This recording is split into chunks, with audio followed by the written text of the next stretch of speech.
अब मैं बुलाना चाहूँगा, अभी हमारी टीम में स्टाफ में नए जुड़े हैं लोकेश भाटी सर, जो एसएससी सीजीएल के लिए इंग्लिश पढ़ा रहे हैं और ख़ुद वो इनकम टैक्स में इंस्पेक्टर पहले से सेलेक्टर 2012 सर, मतलब मुझे कंफर्म नहीं है, 12 बैच है शायद, 2012 बैच उनका है। तो एक बार आप लोग सब स्वागत करेंगे लोकेश भाटी सर का। और वो किसी का भी कोई डाउट है तो आप लोग पुट कर सकते हैं, बाकी सर अपनी बातें आगे प्रोसीड करेंगे। Sir welcome. बहुत बहुत धन्यवाद। सबसे पहले तो मेरठ की धरती को प्रणाम। अच्छा, एक बात है, पता नहीं क्यों मेरठ में आकर के ऐसा लगता है कि अपनी जो नेचुरल भाषा है वो चेंज कर दो और मेरठ वाली टोन में आ जाओ। होता है, आप लोगों के साथ भी कभी होता होगा, जो लोग बाहर से आए हैं उन्होंने महसूस किया होगा आकर के यहाँ पर मेरठ में आप एंटर किए और बोलते हैं और बे लौंडे कैसा है।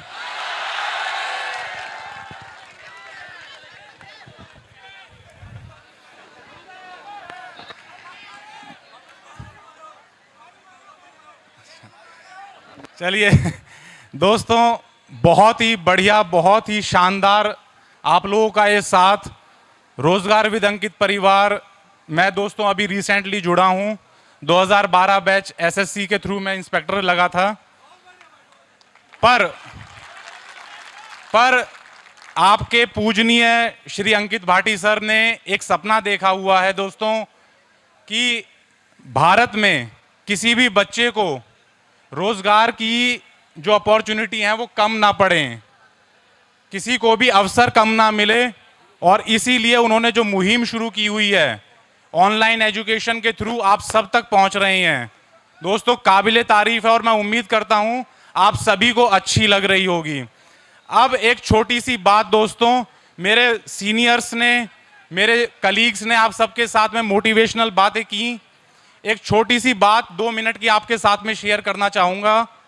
उम्मीद करता हूँ आप सब उससे रिलेट कर पाएंगे, क्योंकि अक्सर हर बच्चा जो कॉम्पिटिटिव एग्जाम की तैयारी करता है कभी ना कभी डीमोटिवेट हो जाता है, कहता है कि सर सिलेक्शन नहीं हो पा रहा है, मेरिट लिस्ट से थोड़ा सा नीचे रह गए। तो दोस्तों एक बात याद रखिएगा, यूएस में एक बच्चा हुआ, उस बच्चे के डिलीवरी के समय उसकी माता को कुछ कॉम्प्लिकेशन हो गई। अनफॉर्चुनेट था, बहुत दुखद इंसिडेंट था, और उस कॉम्प्लिकेशन की वजह से डिलीवरी के समय वो जो कॉम्प्लिकेशन हुई उसकी वजह से उस बच्चे का निचला वाला मुंह पैरालाइज हो गया, वो हिल नहीं पाता था। उस बच्चे को, ध्यान दीजिएगा दोस्तों, आप सब उस बच्चे को जानते हो, आप सब मेरे सारे भाई बहन उस बच्चे को जानते हैं, पहचानते हैं, लेकिन अभी मैं उसका नाम नहीं बता रहा हूं।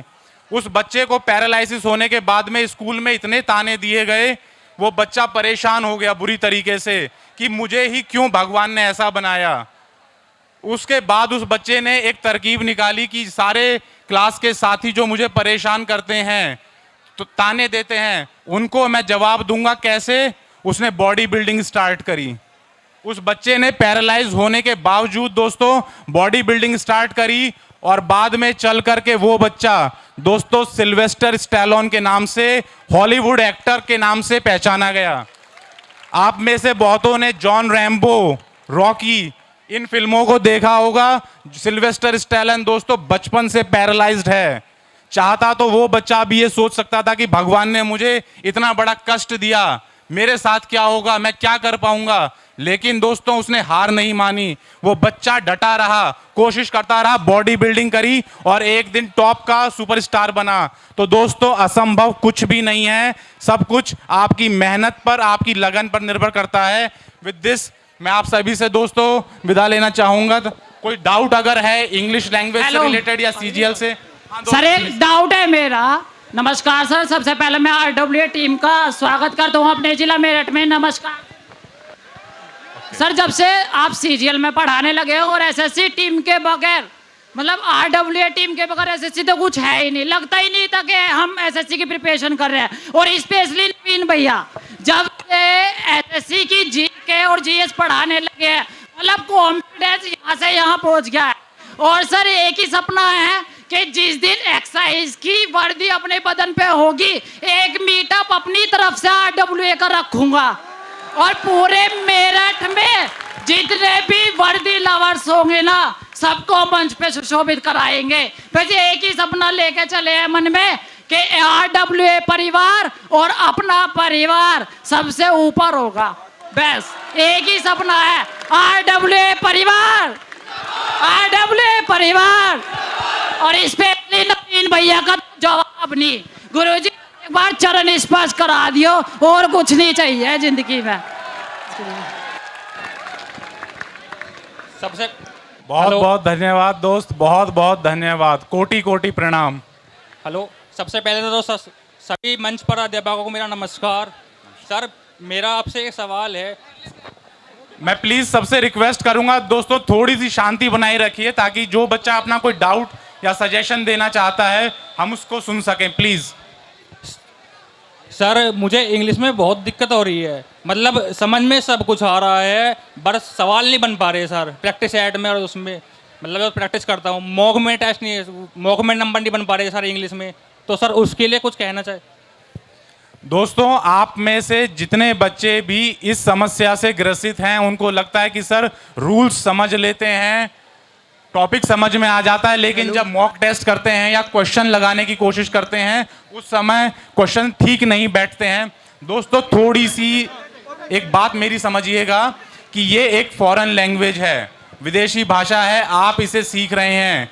क्या जब आप पैदा हुए थे उसके तुरंत बाद आपने बोलना सीख लिया था दोस्त? जी नहीं। समय लगा था? जी सर। धीरे धीरे सीखे थे? जी सर। छोटे छोटे सेंटेंस बनाए थे पहले? जी सर। पानी मांगते थे तो केवल पानी कहते थे, ये नहीं कहते थे मम्मी पानी दे दो? जी सर। प्रैक्टिस के साथ साथ वो चीजें आई हैं। इंग्लिश लैंग्वेज का भी मेरे भाई ऐसा ही है, पहले आपको कॉन्सेप्ट समझना है, उसे अप्लाई करना है छोटी छोटी रियल लाइफ सिचुएशंस में। ये सोचिए कि अगर ऐसी सिचुएशन में मैं खड़ा हुआ होता तो मैं क्या शब्द कहता, किस तरीके से सेंटेंस फॉर्म करता, तब दोस्त आपकी ये समस्या हल होगी। आपको लगेगा कि यस, इस तरीके से सेंटेंस फॉर्मेशन या एरर डिटेक्शन या फिर इंप्रूवमेंट इस तरीके से की जाती है। उम्मीद करता हूं मेरी बात समझ में आई होगी।